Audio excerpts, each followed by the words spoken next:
Bonjour, je suis Alexis Méros et vous écoutez Un café au comptoir. Un café au comptoir. Un café au comptoir.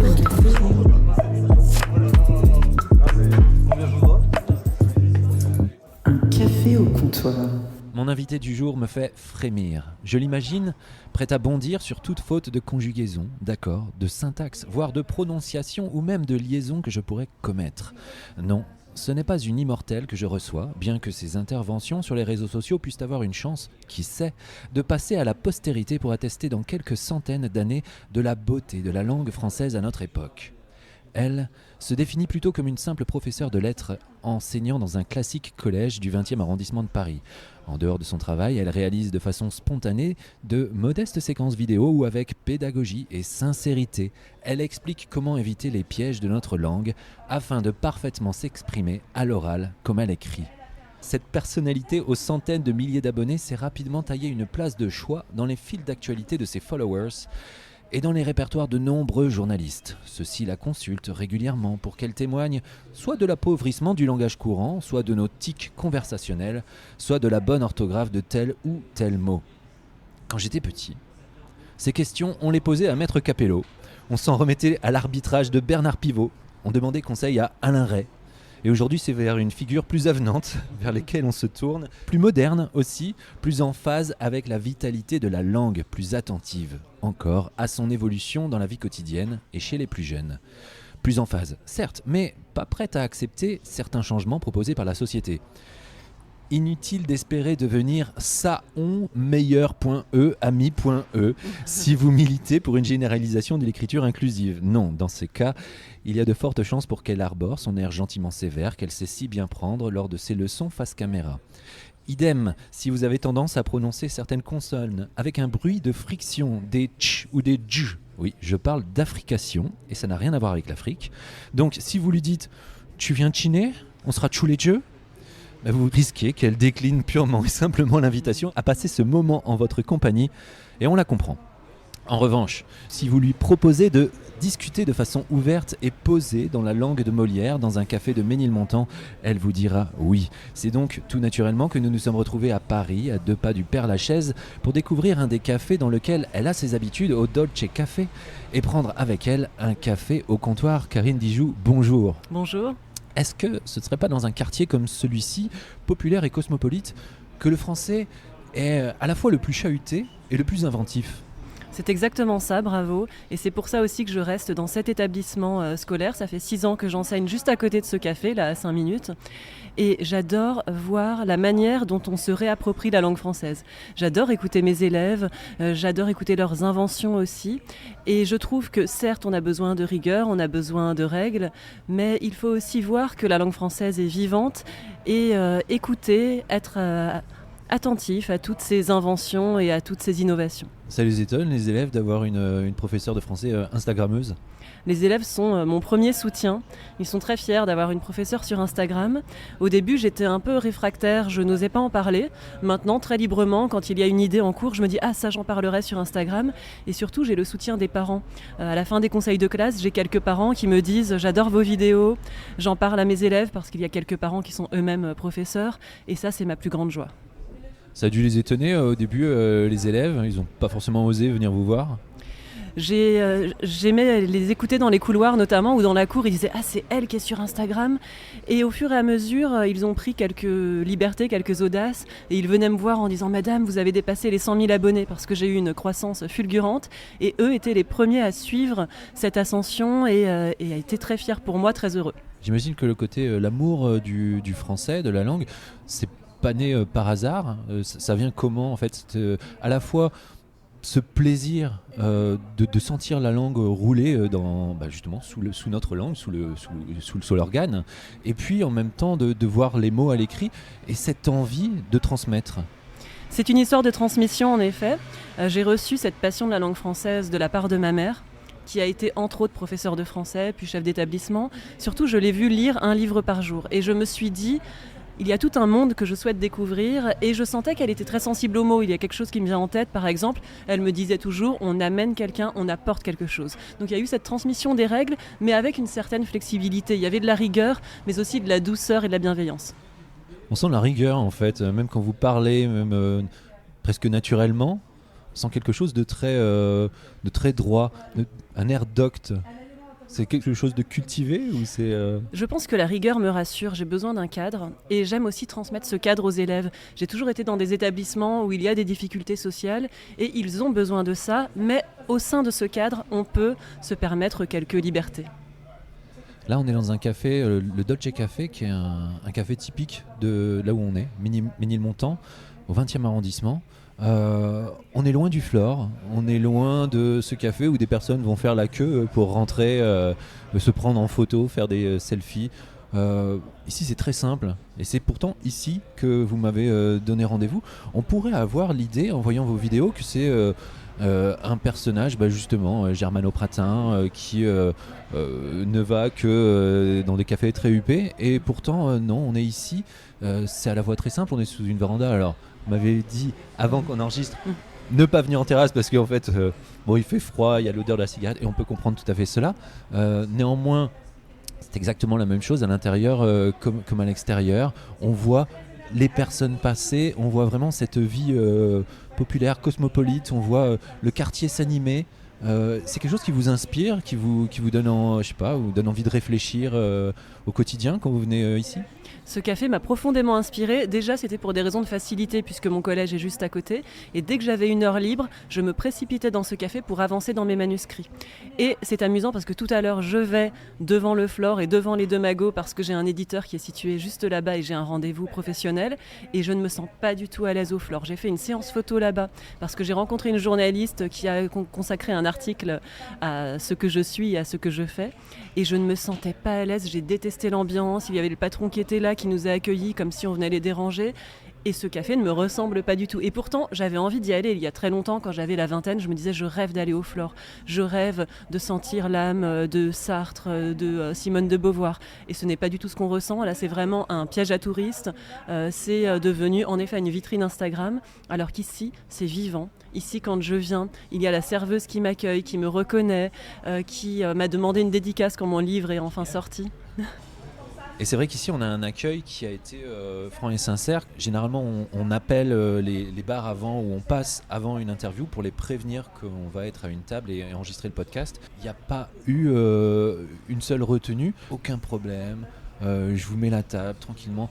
Tout se fait naturellement, j'ai l'impression, comme dans ce quartier où ce sont des échanges. On s'accorde chacun une place malgré des différences de point de vue, des différences de comportement. Comment on pourrait expliquer cela en fait ? Oui, dans ce quartier, c'est extrêmement hétérogène comme au sein du collège où je travaille. Et c'est ça qui m'a plu. Je reconnais que quand j'ai su que j'étais mutée ici, j'ai commencé à être toute rouge, donc ça veut dire que je suis très énervée, très en colère, et je me suis dit mais ce n'est pas possible. J'avais demandé pas de REP+, donc c'est-à-dire réseau d'éducation prioritaire renforcé, pas de REP non plus, réseau d'éducation prioritaire, donc des établissements en grande difficulté, parce que j'avais déjà beaucoup donné auparavant. J'étais dans l'Académie de Versailles, j'étais à Goussainville, à Sartrouville, dans des établissements éloignée, et je m'étais dit non, je ne veux pas recommencer, j'ai envie d'être tranquille. Et finalement, quand je suis arrivée dans ce collège, j'ai senti une âme. Je suis très sensible à ce que les lieux dégagent, et j'ai senti que j'étais en sécurité. Et je me suis dit, je vais rester là 1 an, on verra bien. Et c'est la 7e année là. Et finalement, je pense que je vais sûrement changer parce que j'ai besoin de nouveautés, j'ai besoin de changement. Mais ce quartier va profondément me manquer. Quels sont les auteurs en fait qui vous ont plu et qui ont participé à cet amour de la langue qui est né chez vous ? Dans les auteurs classiques, il y a Flaubert que j'ai découvert toute seule, avec mes professeurs au collège et au lycée. Mais c'est surtout mon professeur d'Hippocane qui s'appelait Monsieur Sourdillon, qui exerce encore d'ailleurs, qui m'a fait découvrir Romain Gary et Milan Kundera. Et là, ça a été tout un univers qui s'est ouvert à moi parce que je suis sortie du côté très classique de la littérature de Flaubert. Kundera, oui, ça change complètement. Ce qui fait que Milan Kundera, ça m'a fasciné. Évidemment, l'insoutenable légèreté de l'être. Et j'ai lu tous les autres. Et j'aimais sa manière de décrire le couple. J'aimais son ton vraiment différent des autres auteurs. Et donc, j'ai un de mes enfants qui s'appelle Milan, en hommage à Milan Kundera. On va jouer à vrai ou faux. Un café au comptoir. Karine Dijoux, vrai ou faux, vous voulez rajeunir l'Académie française ? J'en rêverais. J'ai rencontré quelques membres de l'Académie française qui m'ont bien accueilli. Mais je trouve qu'on a besoin de féminiser et de rajeunir cette académie. Vrai ou faux, vous rêvez en allemand ? Es ist richtig, c'est vrai. Il m'arrive régulièrement de rêver en allemand. C'était ma première langue et c'est resté ancré en moi. Vrai ou faux, avec François Rollin, vous avez déminé un texte de Sylvain Tesson. Bravo, en effet, j'ai participé à la grande dictée de Lumni qui a été diffusée sur France 3. C'était une très belle expérience et j'étais contente de rencontrer François Rollin qui lui aussi défend beaucoup Inénarrable. les mots. Inénarrable François Rollin. Comment ça s'est monté cette opération? Ils sont venus vous chercher? J'ai été contactée par Lumni. Au début, j'étais un peu réfractaire parce que très clairement, j'avais la flemme de déminer une dictée. Je m'étais dit, oh non, il faut que j'aille chercher dans les grammaires. Et finalement, j'ai pris goût aux grammaires à la suite de cette dictée. Et ces derniers temps, j'ai lu une grammaire en entier et je suis passionnée par ça maintenant. Bonne chose. Karine Dijoux, vrai ou faux, vous détestez les photos de pieds sur Vinted? Mais je déteste, et j'en ai encore vu hier, il y a un compte qui s'appelle Les Pépites de Vinted et ils ont fait une espèce de florilège de photos de pieds parce que c'est vrai, on m'a expliqué, les gens prennent les photos, ils se rendent pas compte qu'ils coupent pas au bon endroit et en réalité une fois qu'ils mettent l'annonce, on voit les pieds. Mais c'est atroce. Mais faites attention à vos orteils, enfin voyons. Karine Dijoux, vrai ou faux, c'est génial les réseaux sociaux, tellement de bienveillance, ça vous allège l'esprit quotidiennement. Absolument, il n'y a pas du tout de vétilleuses atrabilaires qui viennent me chercher des problèmes tous les jours. Donc vétilleux, ça veut dire des gens pointilleux, et atrabilaires, des gens toujours de mauvaise humeur, prêts à déverser leur fiel et à traquer la moindre erreur que je pourrais faire parce que évidemment, je suis humaine et moi aussi, je peux faire des fautes de frappe, notamment en story. Il y a une certaine Schadenfreude chez certains, c'est ça. Je vous laisse traduire. De joie malsaine en fait. Absolument. C'est compréhensible cela ? Je pense que, en tout cas ça fait partie, c'est la face cachée des réseaux sociaux. Tout le monde m'a dit, quand tu t'exposes sur les réseaux, c'est le jeu. Je pense que ce sont des gens profondément malheureux et qui s'ennuient. Au début j'avais de la peine, voilà, absolument aigri, donc c'est ça, on en revient à l'histoire de fiel et atrabilaire. Donc au début j'étais profondément heurtée, je me disais mais je vais pas m'en sortir, j'essayais de répondre, donc c'est pire parce que je viens alimenter. Et résultat, je bloque. Donc je dis souvent, j'ai autant d'abonnés véritables que d'abonnés qui sont bloqués. Mais parler des réseaux sociaux, pour moi, je trouve que c'est important parce que ça nous atteint parfois. Et j'ai cru voir sur certaines de vos stories ou publiques interventions, en tout cas sur les réseaux, que ça a pu vous atteindre davantage que ça n'atteint normalement. J'ai un très haut degré de sensibilité, j'en suis consciente. J'avais fait un test, êtes-vous hypersensible ? Je cochais toutes les cases à 100%. Et ça m'atteint, mais aussi bien au travail, dès que j'ai une remarque, je prends un peu les choses trop à cœur. Et là, sur Instagram, je prends les choses à cœur parce que j'y travaille tous les jours. Et je me dis, mais pourquoi est-ce qu'on me veut du mal alors que moi, je n'alimente aucune polémique, je ne fais que transmettre des règles de français. Mais la langue française fait réagir, il y a des complexes qui ressurgissent aussi. La langue, c'est politique ? Absolument, tout est politique, je l'ai compris. Moi qui déteste la politique, qui ne m'y intéresse pas, j'ai vu qu'on voulait tout de suite nous mettre dans des cases. Et donc j'ai répondu à certains médias de droite, donc on s'est dit, ah bah c'est une prof de droite. Alors que oui, c'est ce qu'on m'a dit, je vais voir, j'interviewe Karine Dijoux, ah oui, la prof de droite, je vais mais... Qu'est-ce qui vous permet de dire ça ? Et c'est insupportable. Et vraiment, moi, la politique, je vais voter parce que c'est un droit et je trouve que on a beaucoup de chance d'avoir ce droit-là. Donc j'y vais, mais je me suis jamais impliquée là-dedans. Je déteste écouter les discours politiques. Et voilà, il y a des médias. Donc ce qui fait aussi que parfois, je refuse certains médias qui sont trop connotés à droite, voire extrême droite. Là, j'ai refusé tout de suite. Même si c'était pour parler de langue française, je ne voulais pas être assimilée à ça. C'est une récupération qui peut se faire de la personne que vous êtes en tant qu'influenceuse sur la rectitude du bon français. Je pense, comme il y a l'art de la nuance qui se perd beaucoup et que je souhaite réhabiliter, on se dit elle suit surtout les préconisations de l'Académie française, ce qui veut dire qu'elle est conservatrice, patriarcale, etc. Ce qui n'est pas du tout le cas. Moi, je m'intéresse aussi beaucoup au travail des linguistes atterrés qui ont diffusé un tract chez Gallimard. Je ne suis pas du tout d'accord avec tout ce qu'ils ont énoncé, mais je trouve qu'il y a des choses à prendre des deux côtés. Et moi, je suis vraiment au milieu. Je suis une balance, d'un point de vue... pas du point de vue... C'est ce que j'ai cru voir dans certaines de vos interviews, un sens de la nuance. C'est quelque chose qu'on aperçoit moins sur les réseaux sociaux en général, et même en politique. On a l'impression qu'il faut absolument aller dans un sens, quitte à revenir en arrière bien plus tard. Comment on l'explique ? C'est l'évolution actuelle qui fait ça, et c'est pour ça il y a eu un très beau texte de Maria Pourchet qu'elle avait lu à la Grande Librairie avec l'art de la nuance, et j'ai des dizaines d'abonnés qui m'ont envoyé cette vidéo où elle était filmée, elle lisait son texte, et je trouve que je suis exactement dans cet état-là. Et quand je dis que je suis balance, c'est-à-dire que je suis pondérée, je m'imagine comme ça avec des poids des deux côtés, et je ne veux pas pencher d'un côté ou de l'autre. Moi, je me sens profondément au milieu, à prendre des aspects d'un peu partout, et c'est aussi pour ça dans ce quartier, il y a toute cette richesse qui m'est apportée de partout, et je veux surtout pas appartenir à un clan. Si jamais, imaginons, vous n'aviez pas fait professeur, ça aurait été quoi ? Au début, je voulais être journaliste. J'ai longuement hésité à être journaliste. Mais là, ce qui me tente beaucoup, finalement, ça rejoint ça. Ce serait d'avoir une chronique à la télévision pour parler de langue française.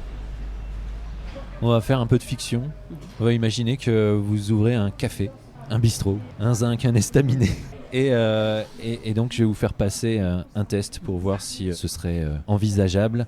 Quelle est l'histoire derrière l'origine du terme happy hour ?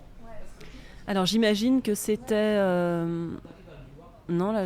happy hour. Donc heure joyeuse. J'allais dire c'est l'heure de la sortie de bureau où les gens se retrouvent, et donc pour faire en sorte qu'il y ait plus de monde et pour fédérer plus de monde, on fait des tarifs intéressants. Mais je ne sais pas. Peut-être une explication littérale, mais ce n'est pas l'origine. Non, en fait, l'expression happy hour aurait ses origines dans la marine américaine au début du XXe siècle, où elle désignait un moment de divertissement et de détente à bord des navires. Tout simplement. D'accord. La différence entre un café Arabica et un café Robusta en termes de goût et de culture. Alors je ne suis pas une grande amatrice de café, je prends des cafés simplement pour la stimulation intellectuelle. Et maintenant, pour en revenir au sujet, aucune idée. Je dirais d'un point de vue étymologique, je dirais Robusta, il est plus fort, mais je n'en sais rien. L'Arabica est plus doux, plus complexe et plus fruité, et le Robusta plus corsé, plus amer, avec des notes terreuses. Pourquoi une théière se termine souvent en col de cygne ? Je pense que c'est lié à la... déjà pour verser correctement, et je pensais à la température, mais je ne vois pas en quoi ça agirait. Mais pour moi, c'est simplement d'un point de vue pratique. J'ai hâte de savoir. C'est exactement ça, c'est-à-dire que la température, ça permet de faire, si c'est un peu plus frais en dessous, un peu plus chaud au-dessus, finalement ça crée une température homogène, et ça évite de faire des éclaboussures partout. Bon, finalement, non, je pense que vous allez continuer à être prof de français.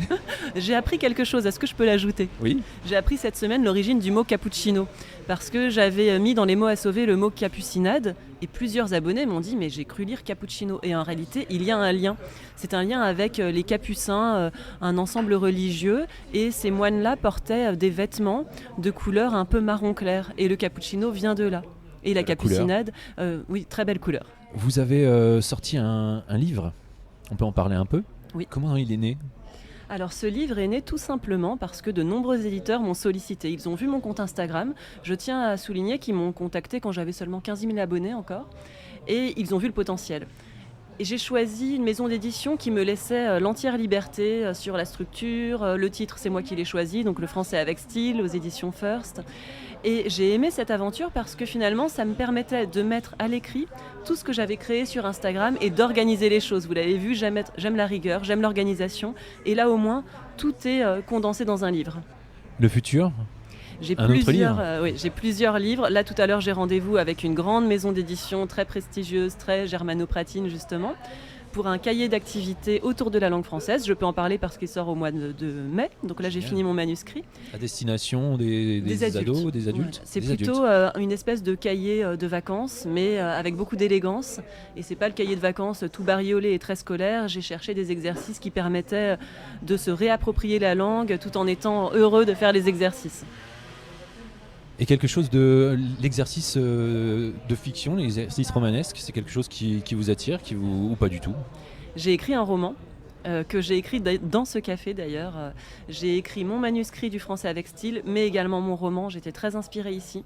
Je l'ai fini, je l'ai même fait composer, mais je dois dire que je ne me sens pas légitime. Il y a tellement de gens qui écrivent et si bien que je me dis mais pourquoi moi ? Mais peut-être qu'il aura une vie, parce que j'avais publié quelques extraits sur Instagram, et encore la semaine dernière, j'ai un abonné qui m'a dit « Où en est votre roman ? Moi, j'ai envie de savoir, de connaître un peu plus vos personnages. » J'avais décrit des contrôleurs dans un train, il m'a dit « Vous, contrôleurs dans un train ?» Je me souviens très bien de ces descriptions. Une aventure à suivre donc, on l'espère. Merci beaucoup Karine Dijoux d'avoir accepté de rendre ce café presque au comptoir parce que nous sommes à une table. Et puis voilà, la vie continue, il fait beau, le ciel est bleu, Paris s'agite, Paris s'éveille, non depuis longtemps quand même. Allez, bonne journée à tous et merci. Merci beaucoup. Vous avez écouté Un café au comptoir. Petit mot habituel de chaque fin de podcast, eh bien, allez sur Apple Podcast, mettez 5 étoiles, c'est encore mieux. Et puis surtout, laissez-nous un petit mot pour expliquer comment c'était bien ce podcast, comment vous l'avez aimé. Vous mettez n'importe quel pseudo, on s'en fout. En tout cas, nous, ça nous offre de la visibilité. Allez partager ce podcast avec vos amis, vos collègues, votre famille, allez, qui vous voulez. En tout cas, merci d'être ici et à très très très très bientôt pour un nouveau café au comptoir.